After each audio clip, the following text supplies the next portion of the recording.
नमस्कार साथियों।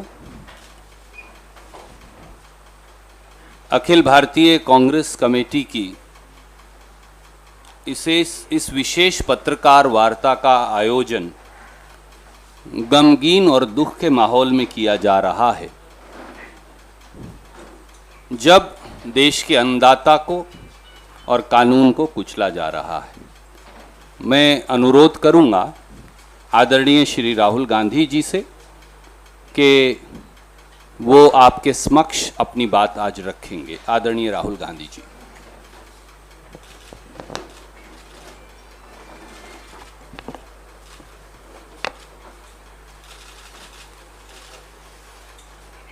नमस्कार। अब कुछ समय से हिंदुस्तान के किसानों पर सरकार का आक्रमण हो रहा है। एक तो किसानों को जीप के नीचे कुचला जा रहा है, उनका मर्डर किया जा रहा है। बीजेपी के होम मिनिस्टर की बात हो रही है, उनके पुत्र की बात हो रही है, उन पे कोई एक्शन नहीं लिया जा रहा है।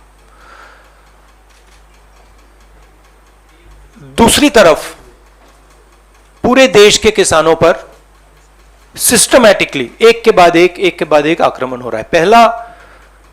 पहला आक्रमण लैंड एक्विजिशन बिल को रिवर्स करने का,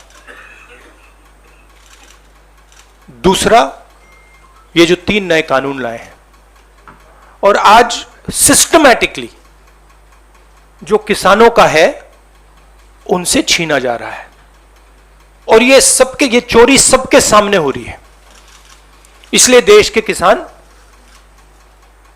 दिल्ली के बाहर बैठे हैं। कल प्रधानमंत्री जी लखनऊ में थे, मगर प्रधानमंत्री जी लखीमपुर खीरी नहीं जा पाए।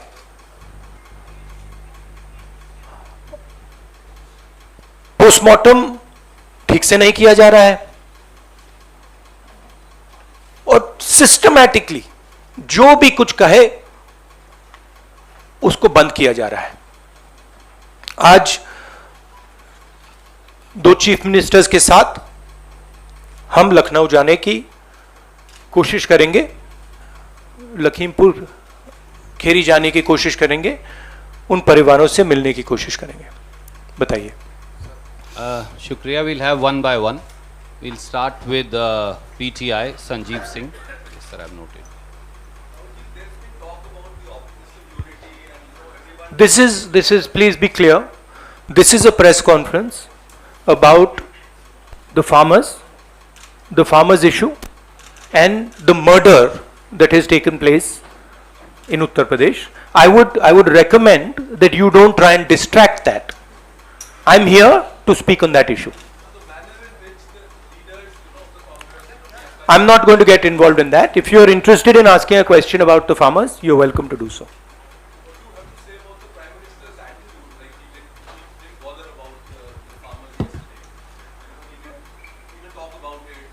It is as I said, it is a systematic attack on the farmers of this country. And it is arrogance, because the government does not realize or understand the power of the farmers. And they are provoking the farmers, they are insulting the farmers, they are killing the farmers. This is a very dangerous and bad idea. Siddharth from ANI. Yes.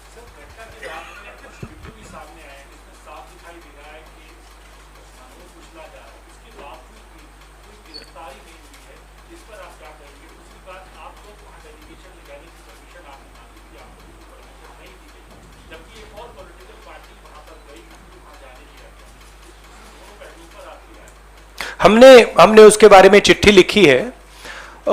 हम 3 लोग जा रहे हैं। Section 144 5 लोगों को रोकता है, 3 लोग सेक्शन 144 में जा सकते हैं, तो हमने उनको चिट्ठी लिख दी है। ये जो यूपी में हो रहा है, किसानों को मारा जा रहा है, मगर इससे पहले हाथरस में भी हुआ था और उनके एक एमएलए ने भी रेप किया था।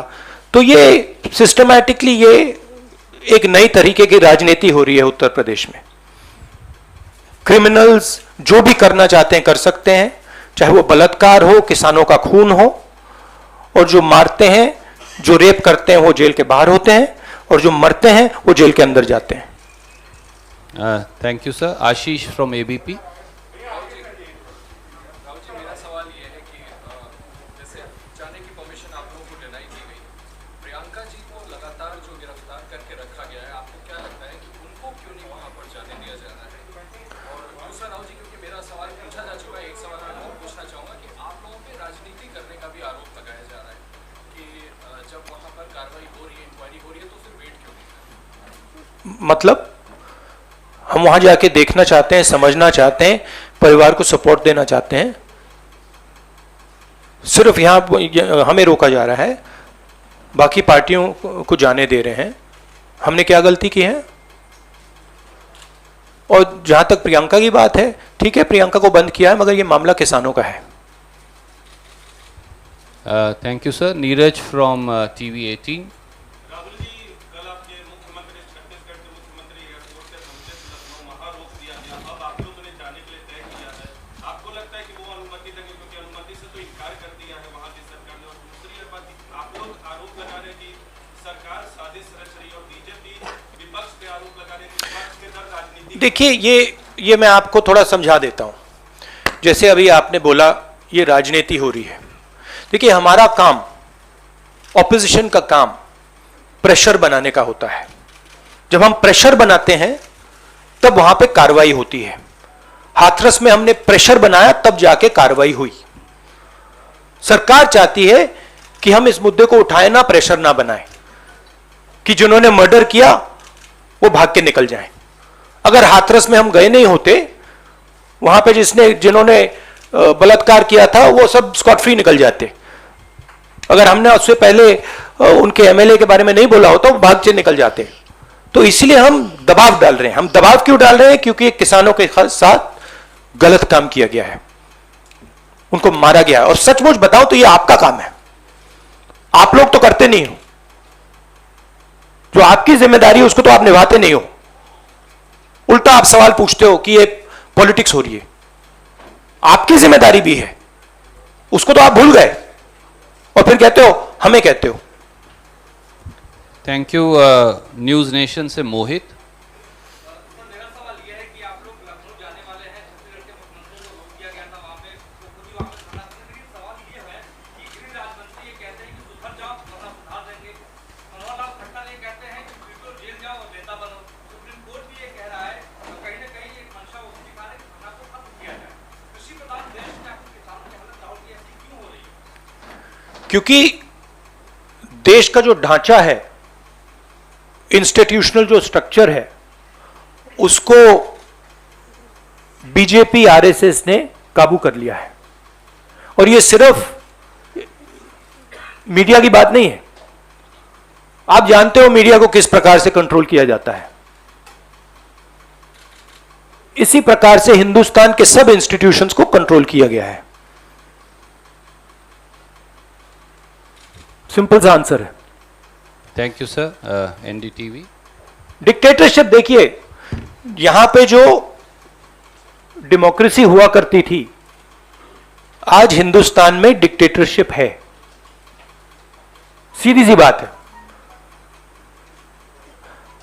राजनेता उत्तर प्रदेश में नहीं जा सकते। कल से हमें कहा जा रहा है कि भैया आप उत्तर प्रदेश नहीं जा सकते। छत्तीसगढ़ के चीफ मिनिस्टर जाते हैं, किसानों से मिलने जाते हैं, उनको कहा जाता है सेक्शन 144। ये कहते हैं मैं तो अकेला हूं, 144 कैसे लागू होगा? कोई जवाब नहीं। अब डिक्टेटरशिप किस बात की है? क्यों डिक्टेटरशिप? क्योंकि भयंकर चोरी हो रही है। जो स्मॉल मीडियम बिजनेसेस हैं, छोटे व्यापारी हैं, उनसे चोरी हो रही है। किसान हैं, उनसे चोरी हो रही है। और जो आम जनता है, उनके जेब में से चोरी हो रही है। पेट्रोल डीजल के दाम बढ़ते जाते हैं। और जो हिंदुस्तान की आवाज है उसको कुचला जा रहा है।